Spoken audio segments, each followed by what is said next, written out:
नमस्ते, मैं हूं राज और आप देख रहे हैं पैरानॉर्मल पर्चा। आज का पर्चा हमें एक MSc honours political anthropology student Rahul ने भेजा है, जो उसकी एक बहुत अच्छी फ्रेंड शक्ति के साथ हुआ। शक्ति एक होनहार एंथ्रोपोलॉजी स्टूडेंट थी। बात कुछ 2022 की है। वो और उसके कुछ फ्रेंड्स ने एक 4 दिन का ट्रिप प्लान किया नैनीताल का। उसके दोस्त उसी की तरह कॉलोनियल पीरियड के स्ट्रक्चर्स को स्टडी करने में बहुत इंटरेस्टेड थे। वो लोग हर एक जगह जाकर वहाँ के स्ट्रक्चर्स को स्टडी करते और साथ मिलकर सेल्फ स्टडी करके थीसिस बनाते। शक्ति, प्रियंका, राहुल और शीतल सबने अपनी तैयारी की, अपने कैमरास लिए और निकल गए एक और जगह एक्सप्लोर करने। उन लोगों ने एक इंस्पेक्शन बंगलो में अपने रूम्स बुक किए थे। यह बंगलो लगभग 2000 साल पुरानी कॉलोनियल टाइम का स्ट्रक्चर है। यहाँ हाल ही में कुछ रेनोवेशंस किए गए थे for preservation of the infrastructure. ये लोग वहां उतरे और शक्ति की आंखों में चमक आ गई। Wow guys, look at this building. Rahul ने कहा, हाँ यार शक्ति, अमेजिंग है। प्रियंका और शीतल भी ऑ में थे। बिल्डिंग को निहारने के बाद सब लोग अपना सामान लेकर गए और चेक इन कर लिया। सब लोगों ने सामान रखा, फ्रेश हुए, टैक्सी हायर की और मॉल रोड घूमने निकल गए। वो लोग मल्लीतल उतरे और वहां नैना देवी टेम्पल के दर्शन किए। वहां से तल्लीतल की तरफ मॉल रोड घूमते हुए वो आ रहे थे। एक तरफ नैनी लेक और दूसरी साइड पर सुंदर सा ये शहर, कुछ पुरानी इमारतें, कुछ नए होटल्स, कैफेज और वहां का लोकल मार्केट। प्रियंका ने थोड़ी वहां शॉपिंग की। सबने वहां फिर एक कैफे में खाना खाया। वहां पर नैनी लेक में बोट राइड नहीं किया तो क्या किया। शीतल ने सबसे बोटिंग चलने कहा। वो सबने 2 बोट्स की और बोटिंग एंजॉय की। सबने अपने कैमराज में पिक्चर्स ली, एक दूसरे की, आसपास की। They were having a good time. अब लगभग शाम हो चुकी थी। हवाएं थोड़ी तेज हो गई थी। वादियों ने जैसे आसमान की गुलाबी चादर ओढ़ ली थी। Imagine the scene, beautiful. ये लोग लेक के बाउंड्री के पास बैठकर इस खूबसूरत नज़ारे को देख रहे थे। शक्ति थोड़ा आगे सीढ़ियों पर उतरकर बैठी और पिक्चर्स लेने लगी। उसकी नज़र पास में एक ड्रेनेज टनल पे पड़ी, जहाँ से नीचे पानी बह रहा था। कैमरा साइड में रखकर अपने पैर उसने लेक में डाले और वो बस बैठी हुई थी, नज़ारा देख रही थी। अचानक उसे लगा किसी ने उसके पैर पकड़ लिए और वो डर गई। वो पैर वापस खींचने लगी पर उसके पैर जैसे वहाँ फंस गए थे। उसने नीचे झांका तो उसे पानी में किसी के हाथ दिखाई दिए, जिन्होंने उसके पैर को पकड़ा हुआ था। शक्ति जोर से चिल्लाई और उसके दोस्त भागते हुए आए। राहुल ने उसका हाथ पकड़ा और उसे खड़ा किया। इतने में एक अंकल यूनिफॉर्म में आए और उनको डांटा कि तुम लोग यहाँ कर रहे हो, उठो वहां से, यहाँ किनारे पे बैठना मना है, अंदर गिर गए तो कौन जिम्मेदार होगा। वो लोगों ने अंकल से माफी मांगी, शक्ति को लेकर ऊपर आ गए। शक्ति कांप रही थी।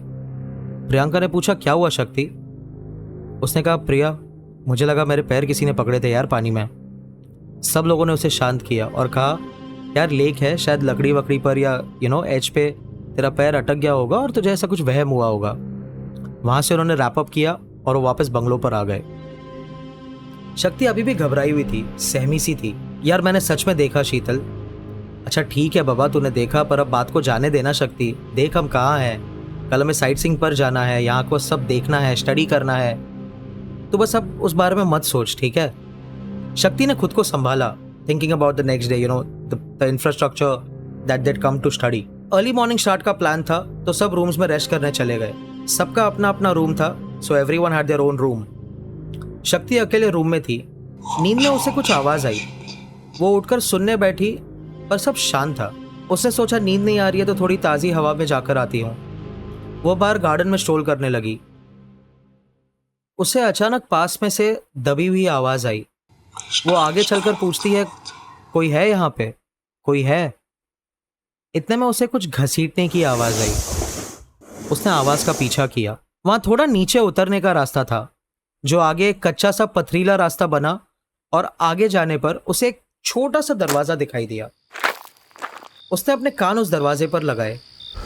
अंदर से कुछ दबी दबी आवाजें साफ सुनाई दे रही थी, जैसे किसी का दम घुट रहा हो। उसने नॉक किया, हेलो, कौन है? दरवाज़ा खोलो।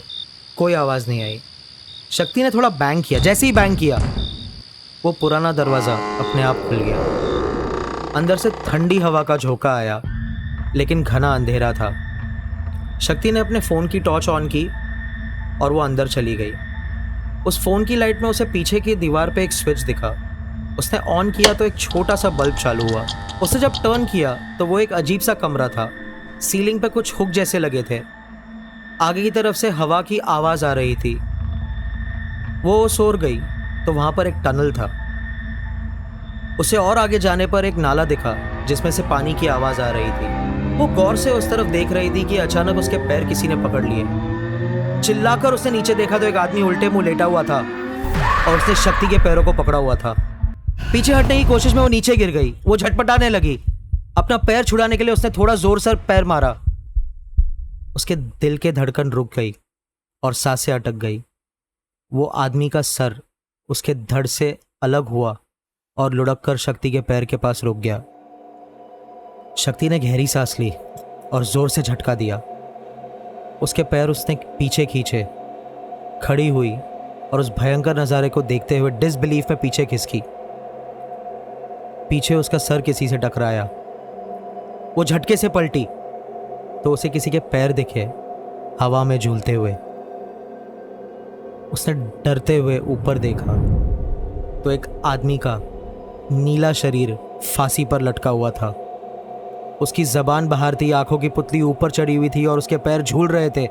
शक्ति की सांसें चढ़ने लगी। उसे चक्कर आने लगे। वो नीचे बैठ गई और क्रॉल करते करते वापस बाहर आने लगी।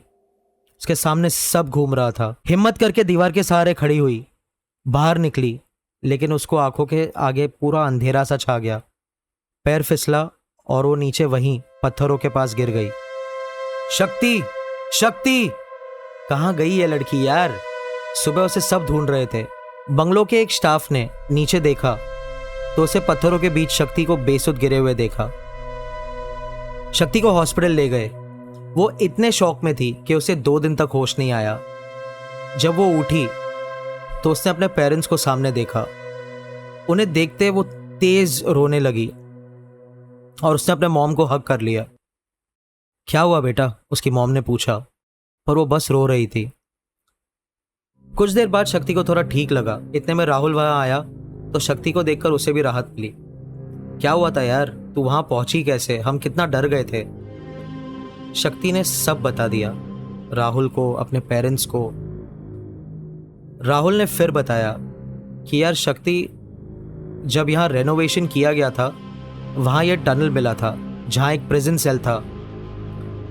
वहाँ पर फंदे लटके हुए मिले थे। रिसर्च से पता चला कि ब्रिटिशर्स वहाँ पे लोगों को लाते, कैद करते, फांसी की सज़ा देते और वहीं आगे एक दूसरे टनल के थ्रू उन लाशों को ढकेल देते। वो लाशें नाले के थ्रू सीधा नैनी लेक में डंप हो जाती थी। शक्ति ये सब सुनकर स्तंभ रह गई। उसने ये सब क्या देखा, क्या महसूस किया था? ऐसा कैसे हो सकता है? उसको आज तक अपने इन सवालों के जवाब नहीं मिले हैं। वो जगह आज सिक्योर कर दी गई है। शक्ति को काफ़ी टाइम लगा उभरने में। वो आज भी अपना इंटरेस्ट परस्यू कर रही है, लेकिन आज भी उसके जहन में उस रात की घटना बसी हुई है। उसके पास एक्सप्लेनेशन नहीं है, पर उसके दिल और दिमाग ने जो देखा और महसूस किया वो कभी मिट नहीं पाएगा। ये था आज का पर्चा। अगर आपके पास भी कोई ऐसी कहानी हो तो हमें नीचे दिए गए ईमेल एड्रेस पर ज़रूर सेंड करें। और ये आप बीती आपको कैसी लगी हमें कमेंट्स में ज़रूर बताएं। लाइक, शेयर एंड सब्सक्राइब ज़रूर करें। गुड नाइट और हाँ, स्टे सेफ।